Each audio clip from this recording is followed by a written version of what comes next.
Hello friends, कैसे हो आप सब। तो आज फिर लेकर आया हूँ आपके लिए एक और हॉरर स्टोरी। फ्रेंड्स, सपोर्ट कीजिए, बहुत मेहनत लगती है, एक हॉरर स्टोरी को ढूंढने में बहुत मेहनत लगती है। तो फ्रेंड्स, ज़्यादा टाइम वेस्ट ना करते हुए स्टोरी को स्टार्ट करते हैं। तो मेरे गांव के पास एक गांव है।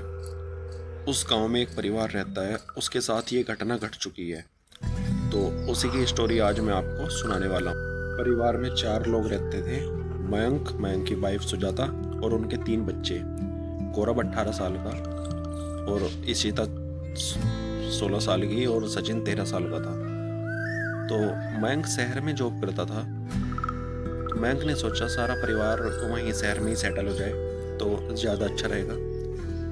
तो मयंक एक दिन अपने सारे परिवार को लेकर शहर में चला गया और शहर से थोड़ी दूर पर थोड़े से जंगलों में एक बहुत ही बेहतरीन घर था और घर काफ़ी सस्ते रेट पर बिक रहा था।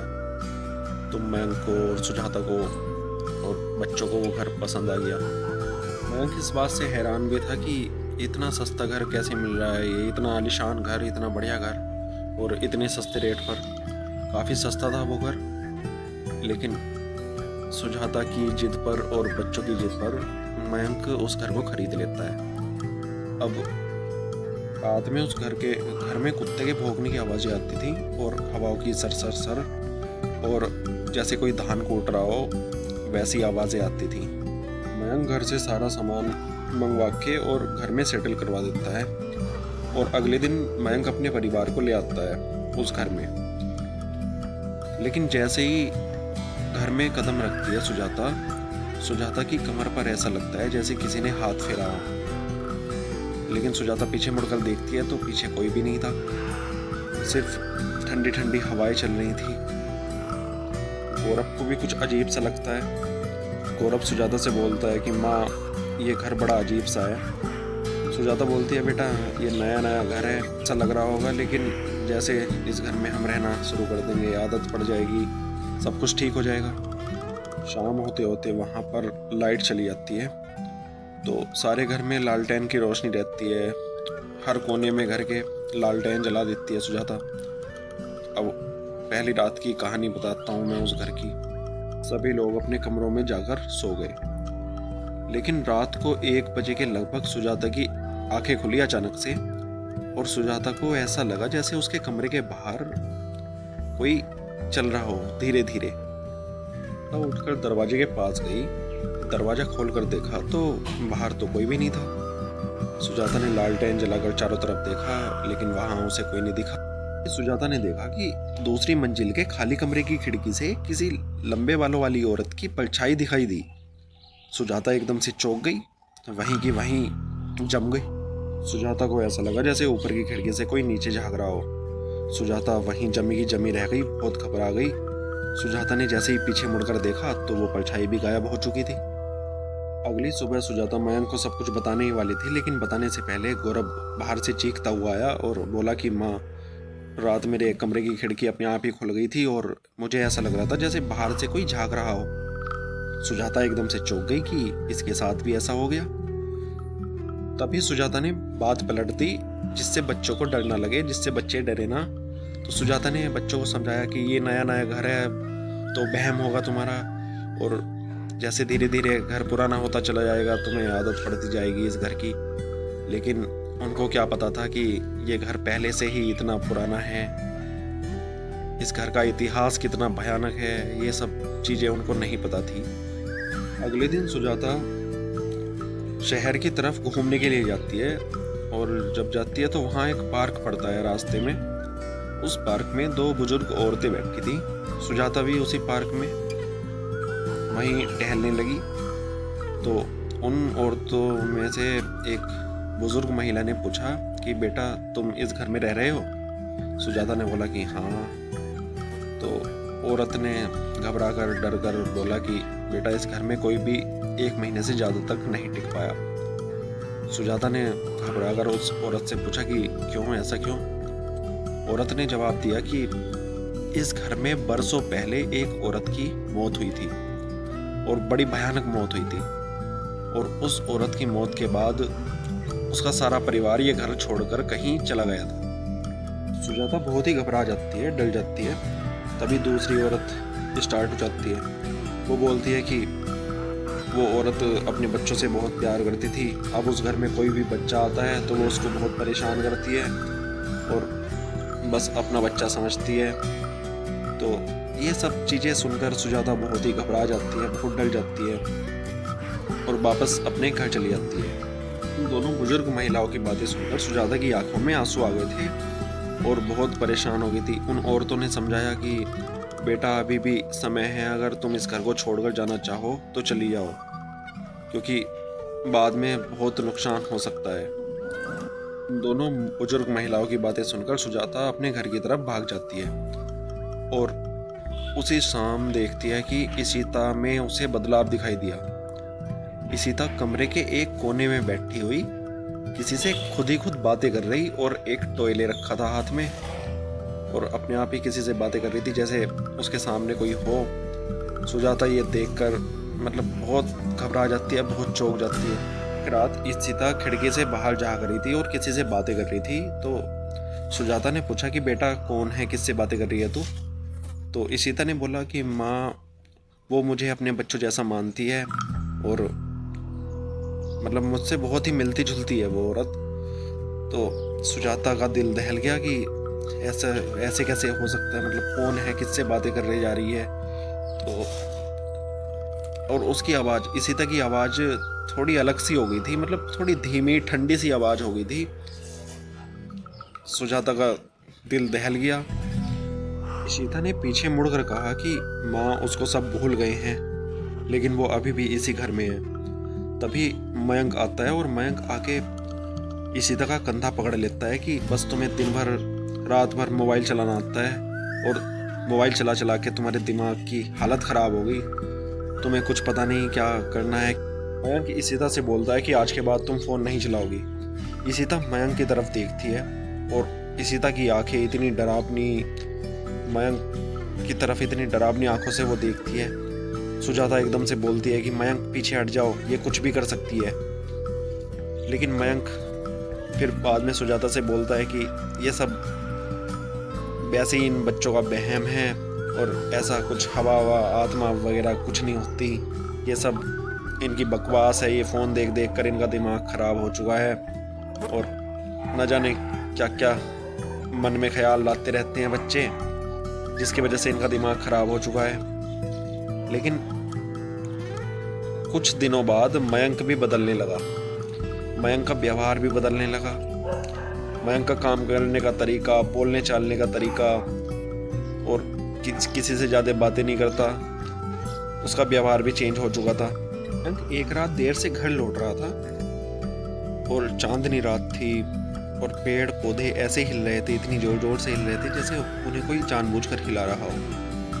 तभी अचानक मयंक ने देखा कि घर के बाहर एक लंबी सी औरत और झुकी हुई सी और सारे चेहरे पर काले बाल लंबे से, वो औरत तभी मयंक की तरफ देखना शुरू करती है पीछे मुड़कर और उसकी आंखें बिल्कुल लाल सुर्ख और मयंक जैसे ही उसकी तरफ देखता है, उसकी आंखों में देखता है, मयंक बेहोश होकर वहीं जमीन पर गिर जाता है। तो फ्रेंड्स, बाहर धूप में बैठा था तो धूप में बैठकर स्टोरी सुना रहा था, गर्मी बहुत लग रही थी, अब अंदर आके बैठा हूँ। तो चलिए स्टोरी कंटिन्यू करते हैं। और मेरे पीछे जो ये हॉल है एक बड़ा सा, ये भी आपको भूतिया जैसा हॉल लग रहा होगा। तो अगली सुबह जब मयंक उठता है तो मयंक की आंखें सुस्ती भरी और उसी दिन से मयंक का व्यवहार बहुत ही ज़्यादा बदल चुका था। मयंक कभी अकेला अकेला किसी से बातें करता रहता, कभी बेसमेंट में जाके बैठ जाता, बेसमेंट में जहाँ कोई बैठता ही नहीं, बेसमेंट में कोई नहीं जाता था, तो मयंक उस बेसमेंट में जाके किसी से बातें करता रहता था, अकेला घंटों घंटों तक बैठा रहता था। एक दिन गौरव मयंक को देखता है कि मयंक ने लाल अगरबत्ती अपने हाथ में ले रखी थी और किसी से बोल रहा था कि तुम चिंता मत करो, मैं सब संभाल लूँगा, अब वो परिवार मेरा परिवार नहीं तुम्हारा परिवार है और मैं सबको रास्ते से धीरे धीरे हटा दूँगा। ये सुनकर गौरव के पैरों तले जमीन खिसक जाती है। गौरव बहुत ही डर जाता है और एकदम भागकर अपनी माँ के पास जाता है कि माँ, बर्तनों के गिरने की आवाजें और सबसे डरावनी फर्श पर पायलों की आवाजें, छन छन छन छन छन। सुजाता भी अब टूटने लगी थी, लेकिन बच्चों के लिए वो मजबूत बनके खड़ी थी। एक रात सचिन ने सुजाता को जगाया कि माँ, मेरे पलंग के नीचे कोई है और वो मुझे आवाज मार रही है कि मुझे दीदी कहकर बुला रही है और कह रही है कि दीदी आ जाओ, तुम मुझसे नाराज क्यों हो, दीदी मेरे पास आ जाओ। सुजाता के रोंगटे खड़े हो गए। सुजाता ने बिस्तर के नीचे देखा, पलंग के नीचे तो देखा तो कोई भी नहीं है। सभी लोग बहुत ही घबरा चुके थे। उधर सचिन, उधर गौरव, उधर सुजाता। इशिता और मयंक पर उस आत्मा का काबू हो चुका था। सभी लोग बहुत ही घबरा गए थे, बहुत ही डरे हुए थे। सुजाता ने घर के आसपास के लोगों से पूछा कि ऐसा इस घर में हुआ क्या था। तो आसपास के लोगों ने बताया कि इस घर में एक औरत रहती थी, चंद्रवती नाम था उसका। उसके 3 बच्चे थे और एक बच्चा तो उनका कहीं खो गया था पहले ही, बचपन में ही वो मिला नहीं था। और 2 बच्चे बाहर जॉब करने के लिए चले गए, लेकिन वो कभी घर नहीं आए और ना उनका कोई फ़ोन आया।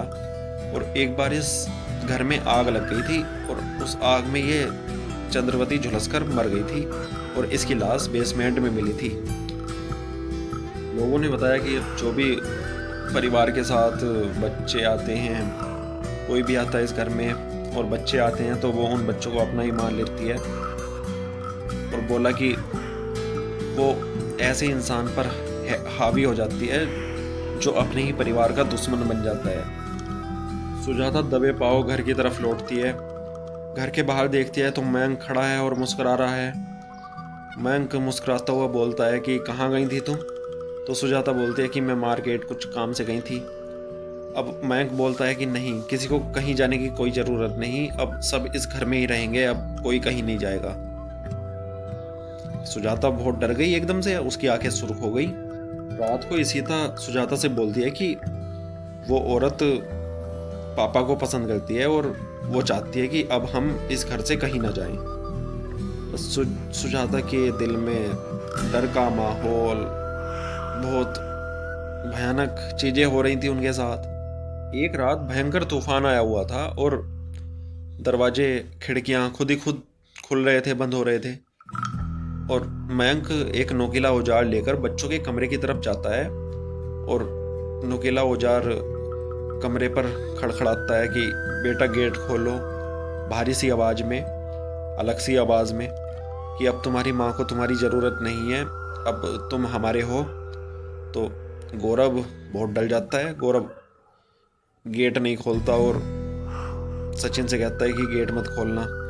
सचिन भी घबरा के गौरव के गले से लिपट जाता है और कहता है कि भैया, ये पापा हमें मार देंगे, ये कर देंगे, वो कर देंगे। लेकिन इशिता तभी बोलती है कि मैं बोल रही थी ना कि वो आ रही है, वो तुम्हें छीन लेगी। मतलब बहुत ही डरा हुआ माहौल उस घर में बन जाता है, बहुत ही डर वाला माहौल। सुजाता ने साहस जुटाया और बेसमेंट की तरफ भागी। उसे लगा कि बेसमेंट में चंद्रवती की शक्ति सबसे ज्यादा है और पता बेसमेंट में गई। बेसमेंट में जाकर उसने देखा कि चंद्रवती और उसके 3 बच्चों की एक फोटो थी और तभी उसके पीछे से एक फुसफुसाहट वाली आवाज आई कि मेरा परिवार मुझे वापस दे दो।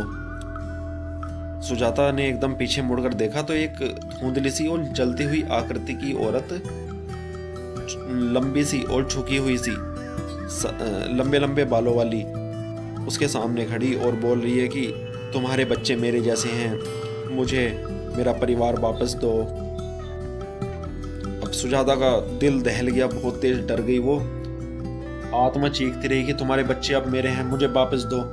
इतनी तेज चीखी कि पूरा घर हिल गया था।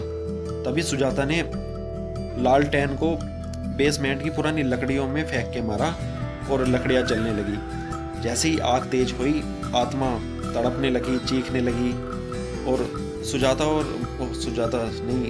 इशिता और मयंक पर आत्मा की पकड़ ढीली हो गई। मयंक ऊपर वाले कमरे में था, मयंक बेहोश होकर नीचे गिर पड़ा।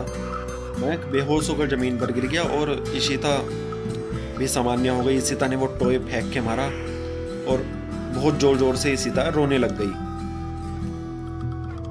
प्रातः को वो जो आकृति दिख रही थी वो आग की धुंध में धीरे धीरे गायब होती चली गई। परिवार घर छोड़कर गांव की तरफ निकल गया था।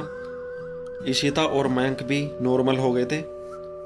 जाते जाते जैसे ही पीछे मुड़कर देखते हैं तो ऊपर वाली खिड़की पर किसी स्त्री की परछाई खड़ी है और लंबे बाल, धुंधला सा चेहरा और सफेद कपड़ों में वो स्त्री वहां खड़ी और जैसे कह रही हो कि अभी मेरा बदला पूरा नहीं हुआ, मुझे मेरे बच्चे वापस चाहिए। ऐसे ऐसे वो अभी भी बोल रही थी और कह रही थी मेरा इंतज़ार अभी ख़त्म नहीं हुआ, मैं फिर किसी को ढूंढ लूँगी। और इस तरह कहते कहते वो धुंध में वो परछाई गायब हो गई। आज मयंक का परिवार अपने गांव में खुश है। तो फ्रेंड्स, कैसी लगी आपको मेरी ये कहानी? तो अच्छी लगी हो तो वीडियो को लाइक ज़रूर कर देना और चैनल को सब्सक्राइब करना। कल फिर लेकर आता हूँ आपके लिए एक और ऐसी ही हॉरर, डरावनी और ज़बरदस्त कहानी। धन्यवाद।